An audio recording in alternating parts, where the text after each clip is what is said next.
Hello everyone and welcome to the channel. I'm Kai and today we're going to be taking a look at Coke's secret recipe with the Fat Files. So we've seen a few of the Fat Files, Fat Electricians videos before. They're very informative. I like the kind of backstory.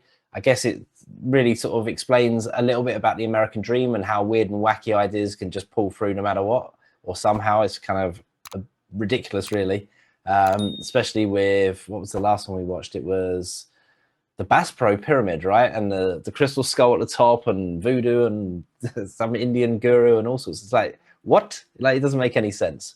So I'm curious about Coke's secret recipe. Like, what could this be about? You know, let's have a look, shall we? You know it's going to be a good video when I am legitimately worried about getting sued.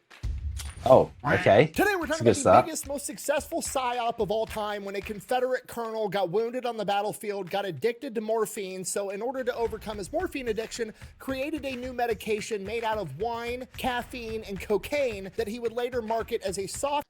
Wait, what? Wine, caffeine, and cocaine?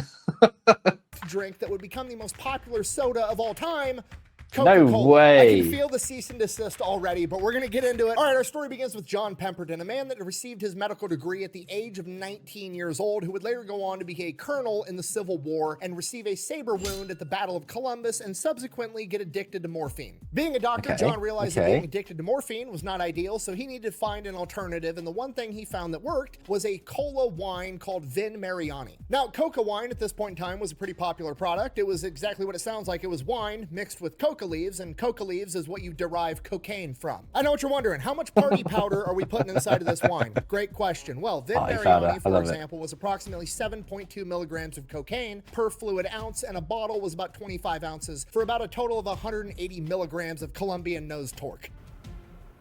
Why don't you explain this to me like I'm 5? Again, milligrams not super helpful in trying to figure out how much yayo they're actually putting inside the wine, so I'll put it to you this way. The devil's dandruff is not just an illegal street drug, it is a medication that is used in the medical industry for certain medical procedures, and according to the standards of those procedures, the maximum dose that you should give someone is approximately I genuinely never knew this. I didn't realize that it was actually in some medication. That's crazy. That is crazy. 160 milligrams. And according to Google, the average recreational dose is approximately 30 to 70 milligrams. So it's safe to say they're putting a lot of Peruvian marching powder inside of the wine. And this apparently helped John Pemberton with his morphine addiction for obvious reasons. So you may want to ask your doctor about a little bump.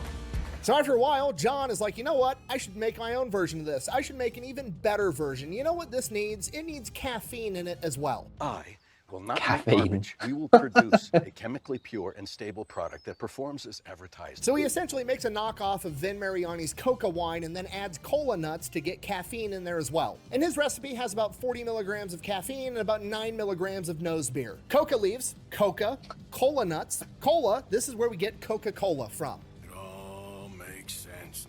So he brings Coca-Cola to market, marketing it as a medication in 1866, and within a matter of months, the county that he resides in, Fulton County out of Atlanta, passes a temperance legislation that they are going to ban alcohol, so he can no longer have wine inside of Coca-Cola, so he has to switch over and changes it to carbonated water. The problem is, taking the wine out and adding carbonated water makes the entire thing taste like crap, and nobody's gonna want to drink it, so he adds a shit ton of sugar. Sugar. More. More. So he takes that to market, starts selling that as an over-the-counter medication to treat general exhaustion and headaches, because apparently it's hard to have a headache when you can't feel your face. So he sells that for a couple of years, and then he is diagnosed with an aggressive form of stomach cancer that rapidly brings about the end of his life. But right before his passing, he determines that his son does not want to take over the family business, so he sells it to a local Atlanta pharmacist by the name of Asa Chandler for approximately $300, which is about 10 grand today. Damn good deal. Now, when Asa takes over the company, they are not making a lot of money. They're not selling a whole lot. That's why it was sold for such a low price. But he gets to marketing right away. He uses his pharmacy. He reaches out to all of his pharmacist buddies, gets the names and addresses of every single person that's getting any type of medication, and just starts sending them coupons for a free sample of Coca-Cola. And he does this in the hope that it would bring about a new wave of lifelong customers to Coca-Cola, and it was definitely him operating on blind hope and faith, not him being a pharmacist pharmacist, knowing for a fact that he was giving out coupons for free caffeine and cocaine-laced sugar water. So obviously that went great, got a whole new wave of customers, at which point he realizes, you know what, I'm gonna quit marketing this as an over-the-counter medication, and I'm gonna start marketing it as like a daily soft drink that anybody can drink just whenever they want as a refreshment. You know, a little pick-me-up. A little bump. Now, to be fair, this is not unique. There's like 50 other products on the shelf at this point in time, all basically the same exact thing. The difference is Asa Chandler decides that he's going to take a bunch of his profits and he's going to use that in marketing. There's banners, billboards, magazine ads, they're all over the place. And then since he's now a soft drink and not a medication, he doesn't actually have to market all the ingredients in his product, and he just kind of like conglomerates all of the secret recipe and labels it as Merchandise 7X, and it becomes Coca-Cola's secret recipe, which also helps with marketing because you get to say, I have a secret recipe and nobody else is like us. Everybody wants our secret recipe. The most important ingredient of all, 4 heaping pounds of freshly ground. I warned you. And in doing that, Coca-Cola becomes the name brand popular version of all these products, and that's the one that succeeds the most. So by the 1890s, things are going great for Coca-Cola, and then in 1895, they revolutionized marketing by coming out with a new marketing campaign known as the Coca-Cola Girls. Basically, they figured, you know what would go great with our party powder drink? So I'm guessing with all of that stuff in there, you're gonna create a bit of an addiction to Coca-Cola as well. Like it's gonna, you know, you're gonna be hooked, right? You're gonna need that fix every now and then. I guess the more you have, the less effective it is, so the more you need. So it's just a vicious cycle, isn't it? Attractive females. This is one of the first cases of sex cells ever used. Now to us, this seems obvious, but this is like the first time this has ever happened. So at the time, this was like a stroke of genius that would go on to become one of the standards of marketing for the rest of forever. And from here, they just keep going. They just keep putting more and more of their profits back into marketing. When radio becomes popular, they've got ads all over the radio. When TV becomes popular, they've got ads all over the TV. They start working with actors and famous athletes. Coca-Cola is absolutely I guess if it works, everywhere. it works. But then right? they experience kind of a setback because by the early 1900s, the United States government is really cracking down on, I'm running out of euphemisms for cocaine, nose candy. They're really cracking down on nose candy. And this in large part is kind of fueled by racism. There's literally a New York Times article that I'm not even going to read the title of that goes on to claim that when a black man takes cocaine, he becomes impervious to bullets. I'm not joking. Here's the article.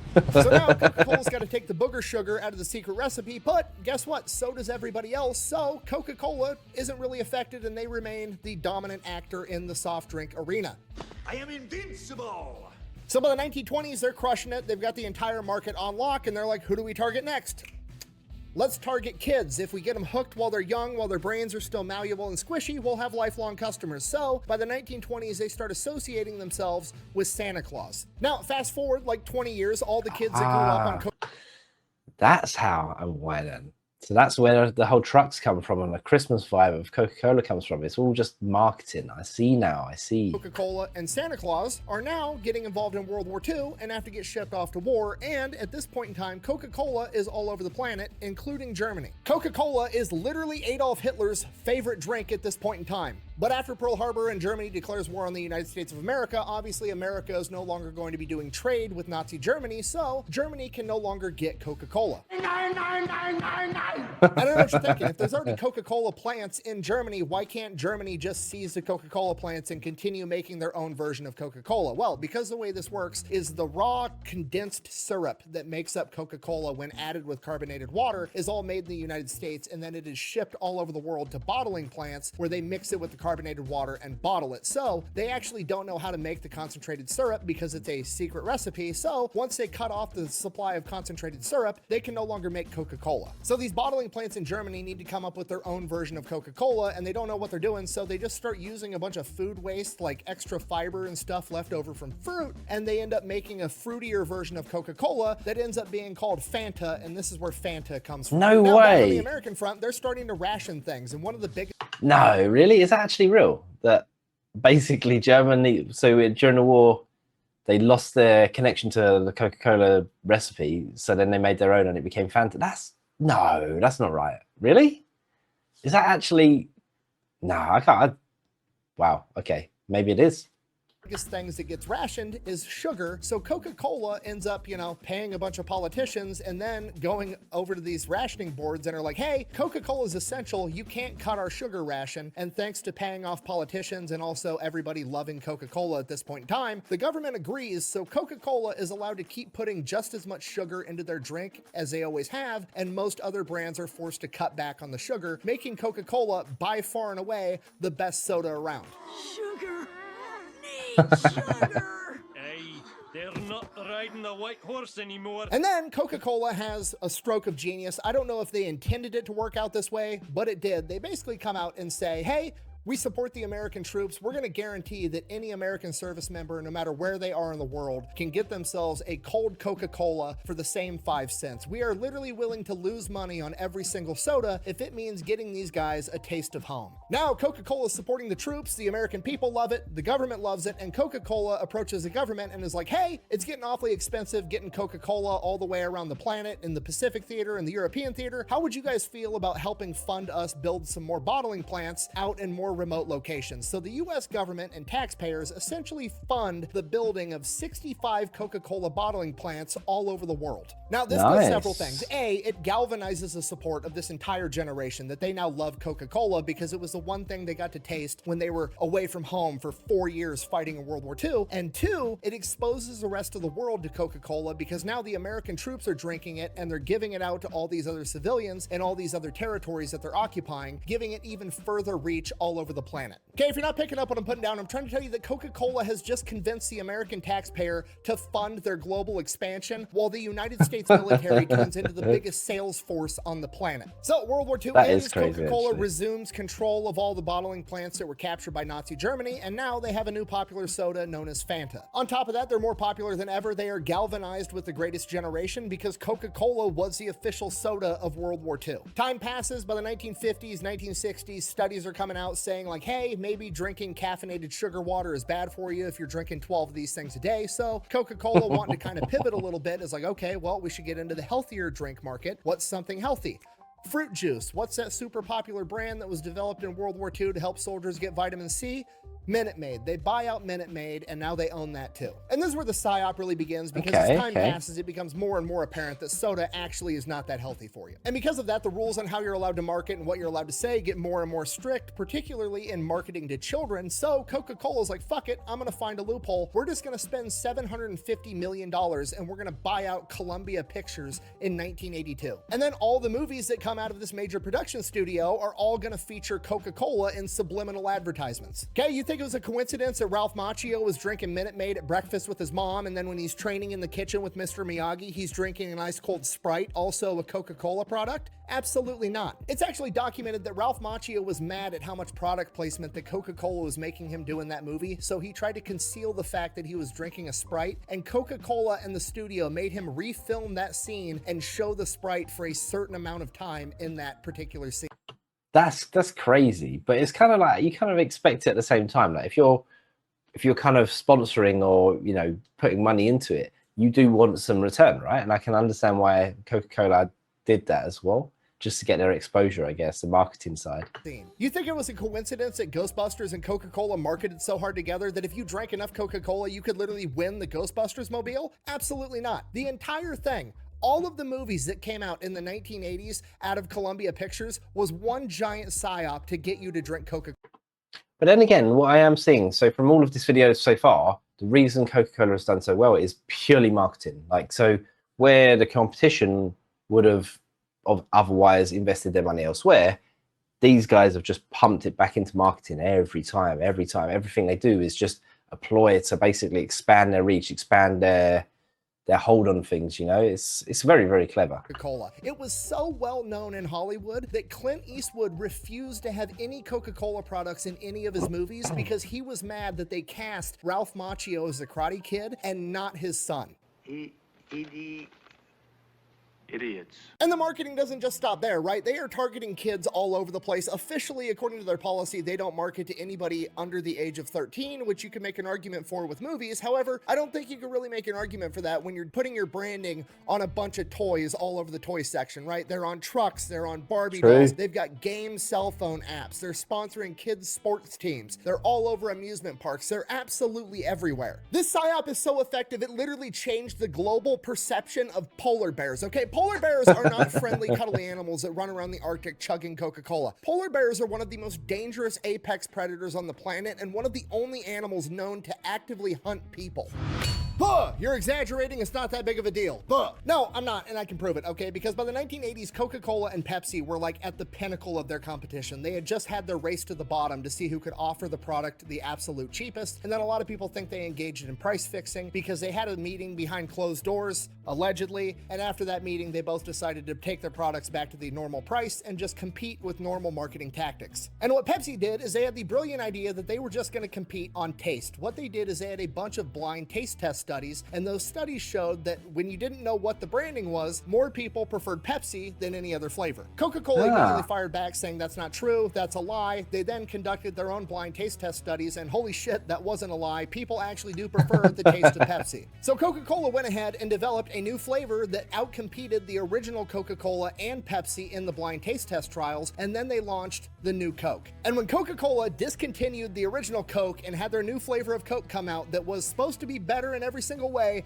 people were absolutely fucking pissed. The PSYOP was so effective over generations that it had convinced people that Coca-Cola wasn't just a product that could be improved upon. No, Coca-Cola was Coca-Cola. It was a fixture in the American community. It was literally like a family relative and you can't mess with it, okay? It would be like if a scientist was like, hey, you know your cousin Jimmy? Great news. I've invented a new Jimmy that's better in every way. And you're like, that's great, but where the fuck is Jimmy? That motherfucker's not Jimmy. I am telling you right now, that mother back there is not real. So Coca-Cola just takes an absolute beating in the marketplace, okay? People are furious that they've changed Coca-Cola. So eventually they revert back and it's a huge PR thing. Like they finally brought Coca-Cola back and their sales absolutely skyrocket, which almost makes you wonder if the entire thing was planned. And if it was, it would be the greatest marketing ploy of all time, but we can't prove that. But what it does prove is that Coca-Cola's marketing PSYOP over the course of generations was so outrageously effective that they could literally give the customer a better product in every way for the exact same price. And not only would the customers still prefer the original Coca-Cola, they would demand it. And you can see it again with the secret recipe. That's absolutely the secret crazy. recipe is not secret. It's literally on Wikipedia. Yet Coca-Cola still has this like fancy ass vault with a palm scanner and an eye reader and like smoke and red lights and mist showing off where they hide the secret recipe. Everybody knows what the secret recipe is. All you got to do is Google it. It's right there for the taking,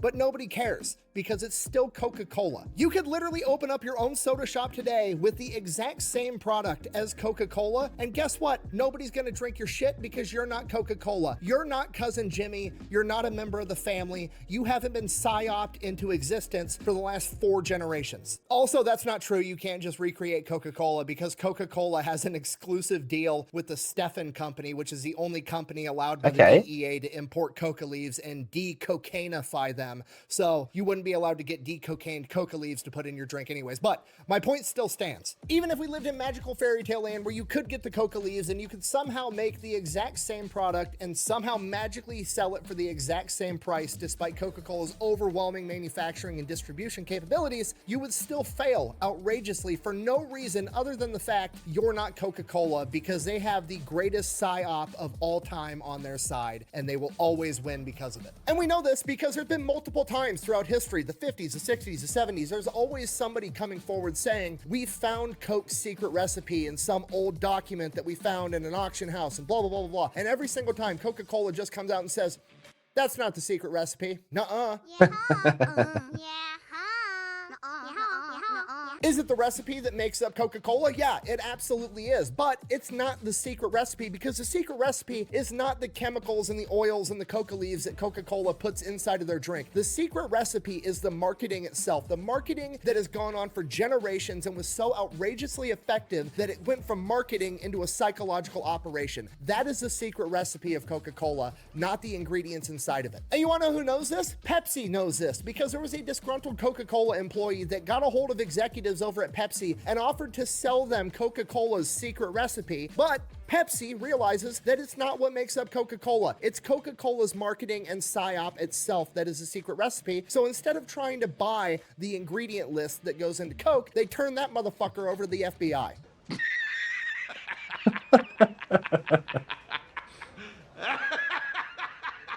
So yeah, in conclusion, Coca-Cola has the most successful marketing of all time. I don't know where the line is that separates marketing and psychological operation, but I feel fairly certain in saying Coca-Cola passed it a while ago. Coca-Cola's marketing is so good, they literally took a Confederate colonel's recipe for his medication to help him overcome his morphine addiction and turned it into the most recognizable beverage and one of the most recognizable brands, period, on the planet. Branding that was so successful that it transcended being a product and it became its own entity, meaning that if you were to actually try to change it, you would be fundamentally changing what that product itself was. And in that, there's never been a better demonstration of how overwhelmingly effective just marketing can be. Marketing can be so effective that it is the secret recipe. Thank you for watching. Best way to support the channel is go buy some merch over at thefatelectrician.com. Quack bang out. Okay, let's wait. There's normally a little thing, right? All right, time to start the stopwatch and see how long it takes for me to get a cease and desist. Nice. All right, there we go. So, wow, that's a crazy story. First of all, are you a Coke fan or are you a Pepsi fan? Which do you prefer? Let me know in the comments. Personally, I think that I generally steer more towards Pepsi than Coke, although I do like both. So it depends what I'm having and the mood I'm on. But generally, I would have Pepsi over Coke. It's just one of those. Yeah, that's mad though, isn't it? That just sheer marketing has really like pushed the popularity. And I guess marketing, branding is a bit like, you know, are you going to walk out in like a, you know, a lot of people don't really care about clothing, but there are some do. And, you know, if you've got the choice of having this, like this plain t-shirt here with no branding on it, or this t-shirt over here with Gucci, Prada and all that, which one are you going to pick? Just given the choice, you know, if it's two laid on the side, you can pick one for free. I guess 9 times out of 10, people are going to pick the more expensive one, just, you know, purely because of marketing, branding, and that is just kind of the way the world is now, isn't it, really? It's a bit of a shame, really, but yeah, crazy. What a crazy story. I can't believe the original recipe. Obviously, it's been doled down over the years to meet compliance and whatnot, but that's mad. That is absolutely crazy. What an incredible story. Once again, the Fat Files has pulled through. It's hard to sort of, you know, react during his thing because he's so fast. There's so much information flying at you. Yeah, I really love his style and delivery. It's brilliant. Yeah, awesome video, really, to be honest. But other than that, if you made it this far, don't forget to like and subscribe. It really helps our channel. And yeah, I'll see you in the next video. Bye for now, guys. Bye.